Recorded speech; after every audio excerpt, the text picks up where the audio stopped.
Ladies and gentlemen, Bugatti stands for excellence, high tech and performance.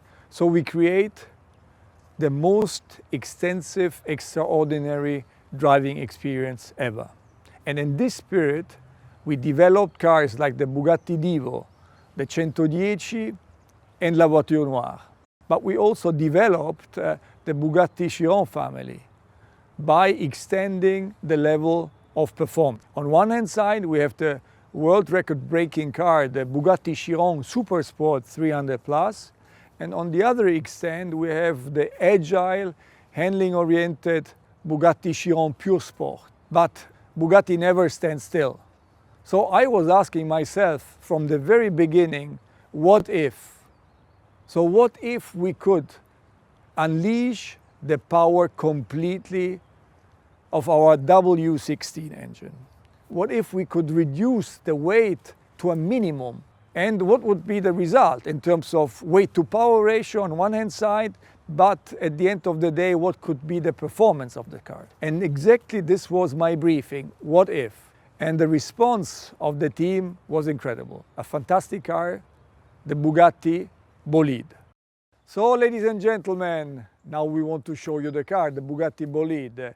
And the man who is going to go on the discovery journey for us is Andy Wallace. Ciao Andy. Andy won once Le Mans and he was twice the fastest man on earth. So I want to send you on a journey and the audience should see with your eyes this fantastic car. And you're going to meet our R&D boss, Stefan Elroth, and our chief designer, Achim Anscheid. And I'm curious about your feedback. So good luck and see you soon. Thank you.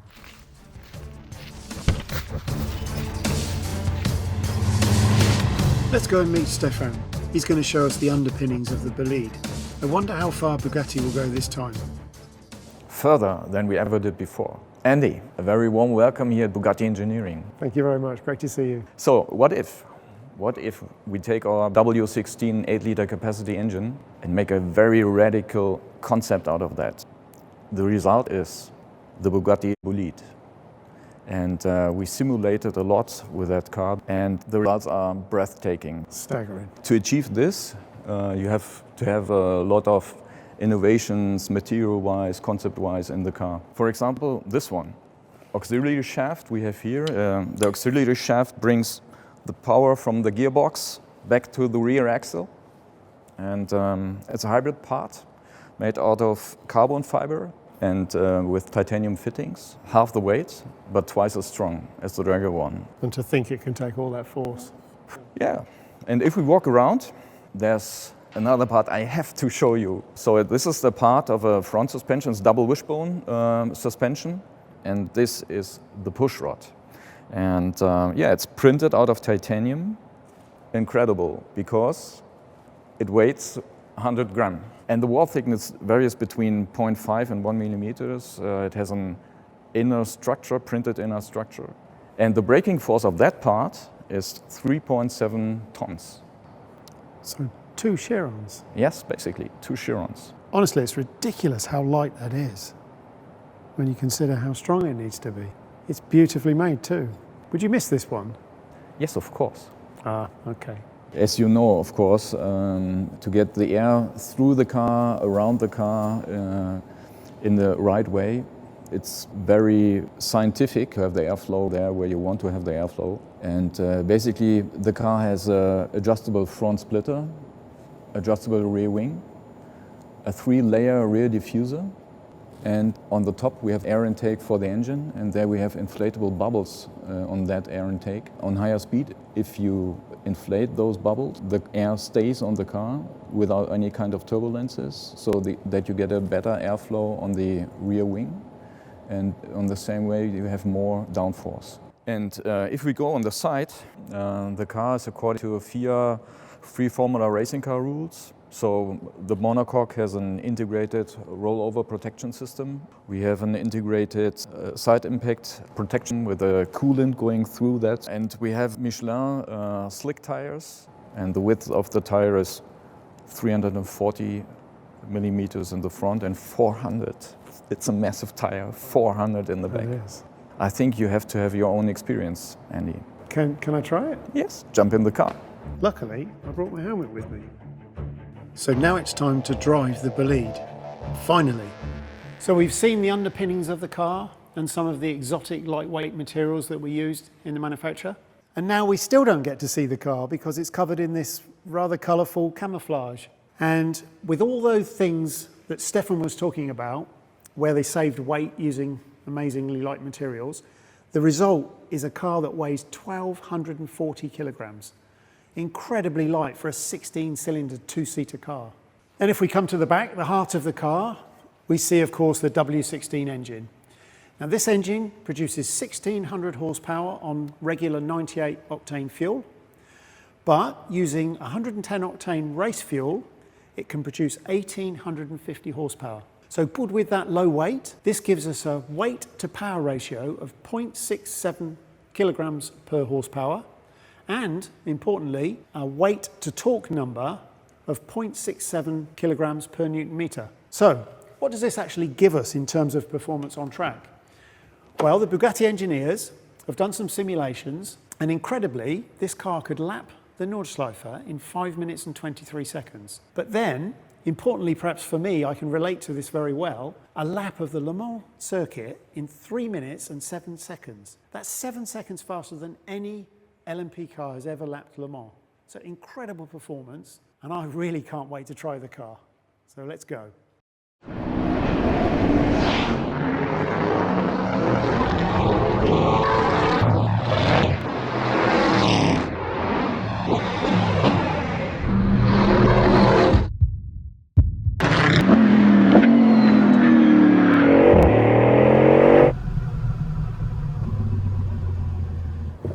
Wow, what an experience.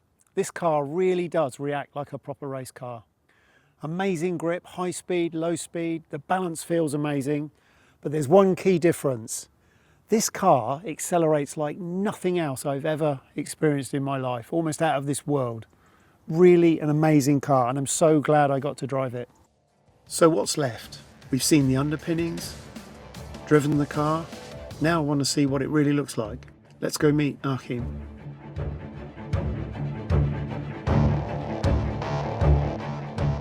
Wow, it looks absolutely stunning. What a car. We're always talking about form follows performance, and now I can see exactly what you mean. At least in the very beginning, it was only form following performance. What really would happen if we strip a Bugatti Chiron of all its creature comfort and then position the driver quite a bit more extreme and lower in the car, and then almost shrink wrap an exterior around the driver and the technical components and make it an ultra minimal and ultra performant concept. That became the project Bolide. And then when I look at the frontal area of the car, actually all I can see now is form following performance. For the first time, we're streaming the air through the internal part, meaning inside of the front wheels around the main monocoque. So you can see that performance and aerodynamic development dominates the frontal appearance of the car. And when we go around the side, that story actually continues. Raw air into the roof scoop, hot air traveling along the cabin, fresh cool air traveling in this light blue channel towards the intercoolers, and then hot air coming from the water coolers through this enormous negative scoop behind the front wheel, and then cool air again traveling on the bottom into the oil coolers and exiting. So this goes to show how technology and aerodynamic handling really came first, and then we try to find a win-win, how we position the cabin between the wheels, give the car quite a bit more stance, and also apply a bit of Bugatti identity with it, which I hope can be realized. It is unmistakably a Bugatti, and I can imagine that was not a work of a moment. Took a moment, but then, it's actually an evolution of the C line of the Chiron. And then compare that to the Bugatti line of the Divo, is quite a bit more sporty. And here you have the ultimate sportiness, on the Bolide, where the Bugatti line becomes super fast and really nice and elongated in proportion. So what's happening at the rear? Come on, I'll show you. So you see here that the exhaust was put right in the center of the rear end, therefore allowing the diffuser having maximum performance width. and at the same time it creates an architecture where everything around the exhaust really is there for extracting hot air from the engine compartment. I noticed this X theme all over the car. But what's that all about? That has something to do with the experimental nature of the project. You remember the film The Right Stuff? Chuck Yeager breaking the sound barrier Absolutely. for the very first time. For us, this was a similar approach to this project, this experimental track-focused car with the X graphics all around. But I think the most prominent, you see that on the frontal area. Now this remains probably my favorite view. You see the fuselage really arriving at the crash box, and everything ends with the Bugatti horseshoe here in the front.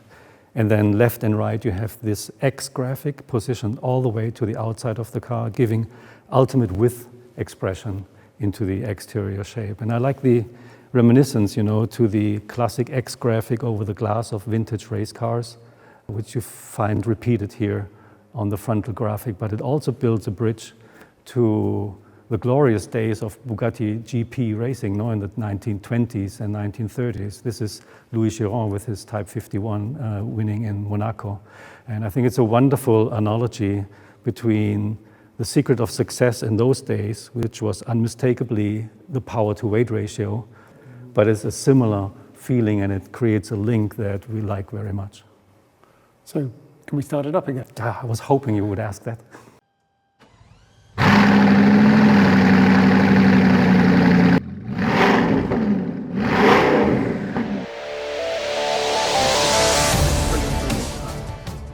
Hi Andy, and welcome back. So, can you tell me a bit about your experience with the car? Well, this project is as close as you can get to a real race car. I thoroughly enjoyed the opportunity. It's a great project. Well done, Bugatti.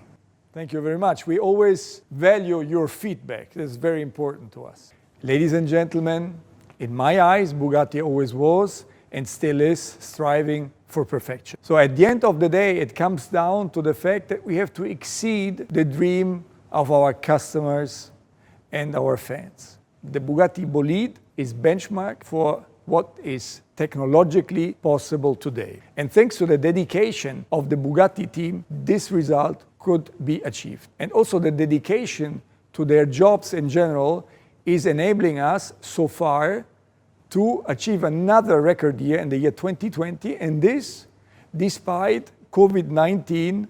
And I have to say that this car is really a dream. The Bugatti Bolide. Vive la marque!